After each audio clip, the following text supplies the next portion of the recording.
যে আর কে আসবে না আসবে এটা কোনো শর্ত থাকবে না। বামফ্রন্টের শরিকদের যেরকম বলেছি, আসেফকে সেরকম বলেছি, আসেফও সেরকম বলেছে। এবার কংগ্রেসের মুশকিল হচ্ছে, এখনো পর্যন্ত আমাদের যা খবর আছে, বিভিন্ন দল, যে ছোট ছোট দল আছে, তারাও চিঠি লিখেছে বামফ্রন্টের চেয়ারম্যানকে, আলোচনা শুরু হয়েছে বা শুরু হয়নি, হবে। তো কংগ্রেস দলের দিক থেকে কোনো কিছু বলা হয়নি। যখন আমরা কালকে জানলাম, যে গত কয়েকদিন ধরে বোঝা যাচ্ছিল যে কংগ্রেসের তরফ থেকে তৃণমূলের কাছে কিছু ওভারচার্জ পাঠানো হয়েছে, ফিলার্স পাঠানো হয়েছে, কয়েকটা আসন দিয়ে যদি কিছু সমঝোতা হতে পারে। শূন্যের সঙ্গে যাই গুণ করুন না কেন, আলটিমেট রেজাল্টের শেষে শূন্যই দাঁড়াবে, তা আমরা ছোটবেলা থেকে জানলেও প্রদেশ কংগ্রেস মনে হয় তা 2026 এসে বুঝলো, এবং শেষমেশ তারা সেই মহাশূন্যের দল বামেদের হাতছাড়ার সিদ্ধান্ত নিল। হ্যাঁ, আগামী 2026 বিধানসভা নির্বাচনে তৃণমূল কংগ্রেসের সঙ্গে জোট করতে, বামেদের হাত ছেড়ে তৃণমূল কংগ্রেসের সঙ্গে জোট করতে রাহুল গান্ধীর অনুমোদনে প্রদেশ কংগ্রেস সভাপতির পক্ষ থেকে মমতা বন্দ্যোপাধ্যায়কে চিঠি দেওয়া হয়েছে, চিঠি পাঠানো হয়েছে। অর্থাৎ এই বাংলার মাটিতে দীর্ঘ এক দশকের বাম কংগ্রেস পথ চলার মনে হয় এই 2026-এ অংশহায় ইতি গন্ধপুষ্পে হতে চলেছে।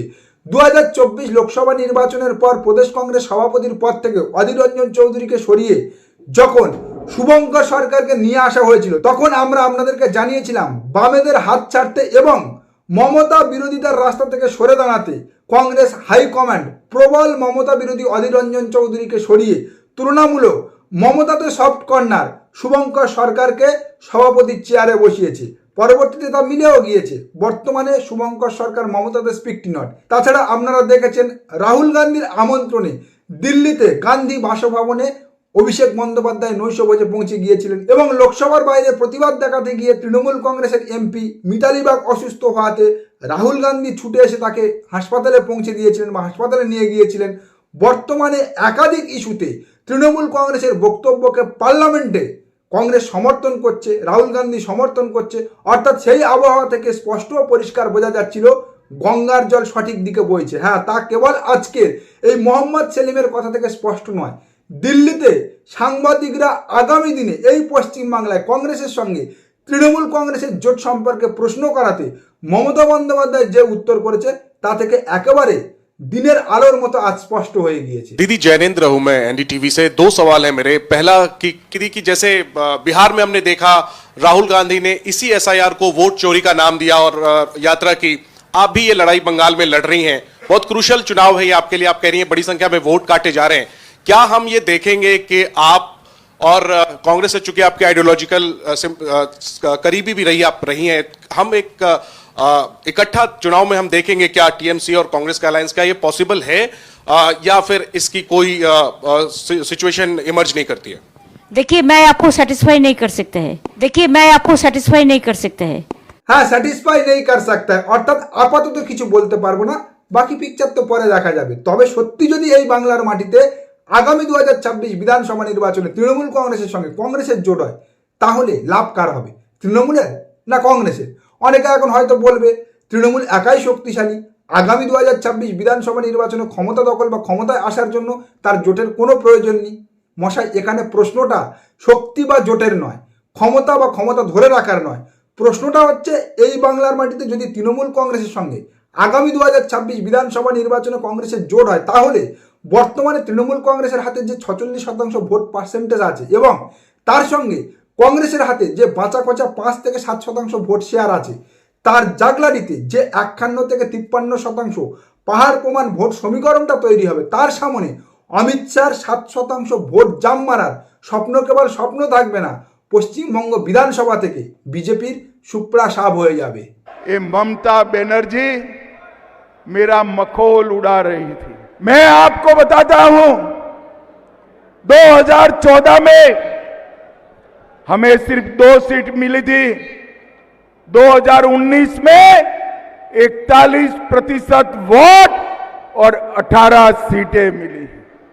2024 में 39% वोट मिला है और 2021 की विधानसभा में 38% वोट और 77 सीटें लेकर शुभेंदु अधिकारी हमारे विपक्ष के नेता बने हुए, विपक्ष के नेता। ममता दीदी, अब हमें तो 38% से 45% का जंप लगाना है।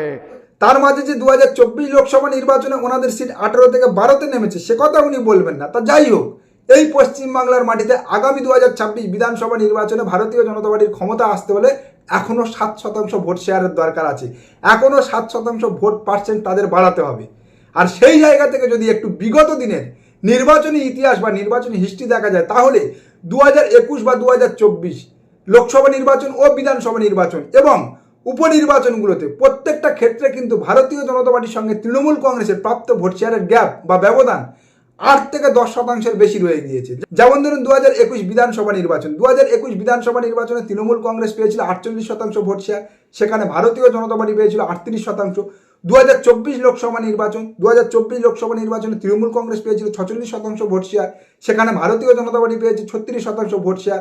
অর্থাৎ এই 8 থেকে 10% ভোট শেয়ারের গ্যাপ কিন্তু বরাবর তৃণমূল ও ভারতীয় জনতা পার্টির মধ্যে রয়ে গিয়েছে এই পশ্চিমবাংলাতে এখনো পর্যন্ত। এবং তার সঙ্গে সঙ্গে বর্তমানে তৃণমূল কংগ্রেসের সংগঠন ও তৃণমূল সরকার এমন কোনো বড় সংকটের সামনে দাঁড়িয়ে নেই যে আগামী দিনে তাদের ভোট শেয়ারের পতন হতে পারে বা ভোট শেয়ার কমতে পারে, বরং উল্টো দিকে এসআইআর ধাক্কায় ভারতীয় জনতা পার্টির ভোট শেয়ার কিছুটা কমতে পারে তেমন সম্ভাবনাও বর্তমানে দেখা দিয়েছে। আর সেই জায়গা থেকে যদি আগামী 2026 বিধানসভা নির্বাচনে কংগ্রেসের সঙ্গে তৃণমূল কংগ্রেসের জোট হয় তাহলে কংগ্রেসের লাভ হলো না তৃণমূলের লাভ হলো, তার থেকে বড় প্রশ্ন যেটা হবে সেটা হচ্ছে এই পশ্চিমবঙ্গ বিধানসভায় ভারতীয় জনতা পার্টির বিরোধী দলের তকমা ধরে রাখাটা মুশকিল নয়, একেবারে নামুমকিন হয়ে দাঁড়াবে। বোম আমি মারিয়ে দেব, ভোটটা ঘোষণা হতে দেন। বোম আমি মারিয়ে দেব, ভোটটা ঘোষণা হতে দেন। ছাপ কি করে করতে হয় আমি জানি।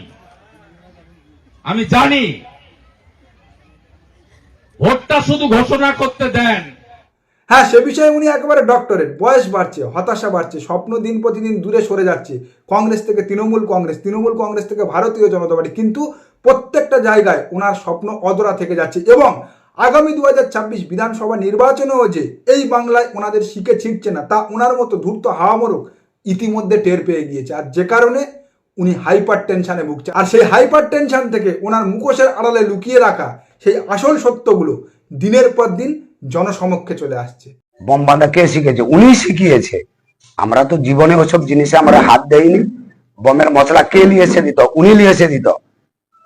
উনি জানে না সেদিনের কথা? ভাজা তেওলি থেকে লোক নিয়ে এসে এখানে নন্দীগ্রামে আন্দোলন করেছিল, মারধর খুন খারাপি কে করেছে? উনিই করেছে সব। উনার হাত ধরে শিখিয়েছি আমরা শিখেছি। উনি জানে না সেসব দিনের কথা? ভুলে গেছে? তাহলে ভাবুন, উনি আবার তৃণমূল কংগ্রেসের বিরুদ্ধে রিগিং, ছাপ্পা, সন্ত্রাসবাদের অভিযোগ তোলে। আসলে উনি ভুলে গিয়েছেন যাদের দিয়ে বিগত দিনে উনি ওনার নির্বাচনী বৈতরণী পার হয়েছেন, ওনার সেই দুষ্কর্মগুলো যারা হাতে নাতে চাক্ষুষ করেছে তারা এখনো বেঁচে আছে। তাই শুভেন্দুবাবু আগামী দিনে একটু মেপে চুপে কথা বলবেন, না হলে আপনার বিগত দিনের সেই চেপে রাখা দুষ্কর্মের পাঁচালী জনগণের সামনে চলে আসবে এবং সেই দুর্গন্ধে আপনার রাস্তায় বেরোনো মুশকিল হবে। যে দশা বর্তমানে হয়েছে এই বাংলায় বামেদের, যদিও তারা তাদের শোধরায়নি।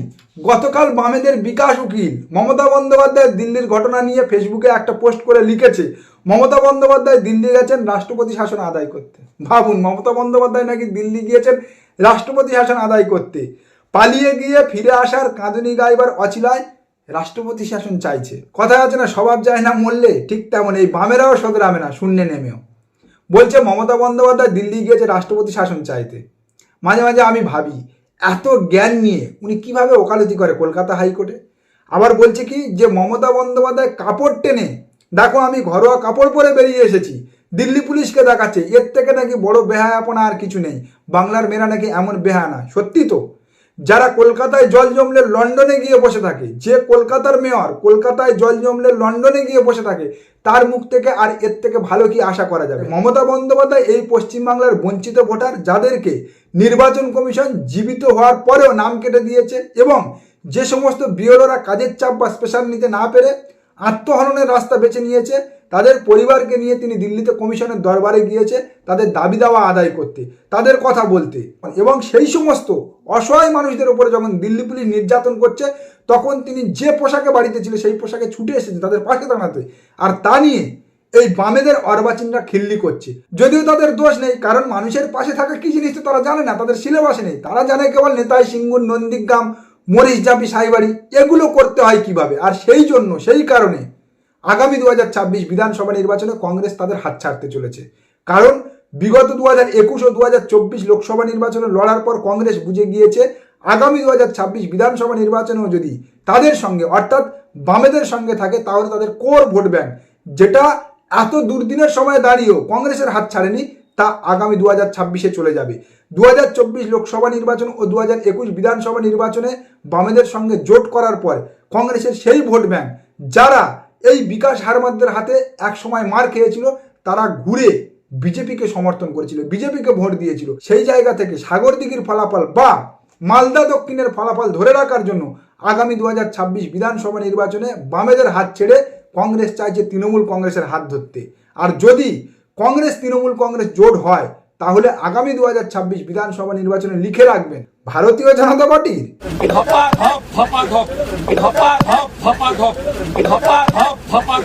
হ্যাঁ ধাপাধাপ ধাপাধাপ 7 হাত আছলা বাগানের বাঁশ পিছনে যাবে। নমস্কার, আজকের প্রতিবেদন এখানে শেষ করলাম। দেখা হচ্ছে আগামী কোনো প্রতিবেদনে। আমাদের প্রতিবেদন সম্পর্কে আপনাদের মতামত অবশ্যই জানান আমাদের কমেন্ট সেকশনে। সবাই ভালো থাকবেন।